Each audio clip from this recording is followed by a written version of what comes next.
One of the most common misconceptions within the community tends to be that Morax is a god of war, or war god.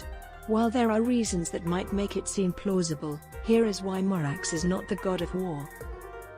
Although Morax killed countless other gods during the Arkan Wars, the Pyro-Arkan still remains the god of war by title.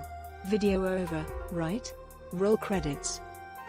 Well, obviously I could just end it here, but then I would just be a nitpicky person shouting actually, without explaining what the point of making this seemingly redundant distinction is.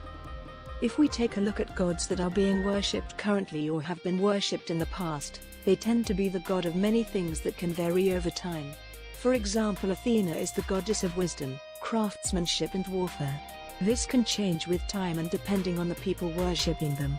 As an example, the Greek Athena being equated with the Roman Minerva, leading to her becoming the goddess of many more things. Now if we have a proper look at what titles Morax holds, it can quickly get confusing if we just jump in blindly. Therefore I think it's best we break it down bit by bit and examine his character's story tree for the details on his names and titles. Each title referring to Morax is highlighted in a different color, both in the original Chinese and also English version for clarity. The yellow lines indicate who is responsible for creating the title or using it. So we'll quickly go over the obvious too. Morax is called the god of contracts or agreements by most people, and ever since he minted the first Mora, merchants dubbed him the god of commerce. Wait, agreements and trade?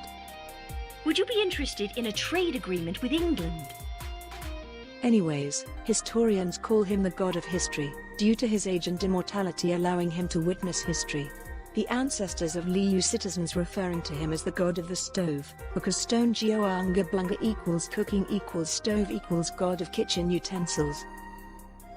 If we look at his next title, we can clearly see where the misconception of him being a god of war comes from.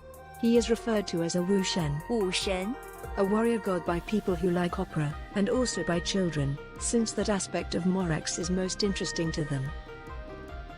Wu Shen, martial god, is distinctly different from the term Zan Shen, which refers to a god of war. But due to Wu having a military connotation, it makes sense why the misconception is widespread. Still, an association of a great warrior with the military does not mean that their pantheon includes war as a primary symbol. Morax embodies his primary principle of contracts and their weight through and through. The warrior side holds comparatively less importance to most believers of Rex Lapis. Aside from looking through dictionaries, I also consulted an experienced Chinese teacher to clarify if Wu Shen refers to a god of war or not, but according to them, it does not.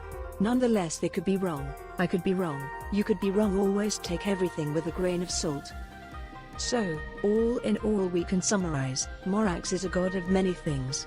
War is not one of them, but his most important title is the one given to him by the Genshin Impact community, Geodaddy.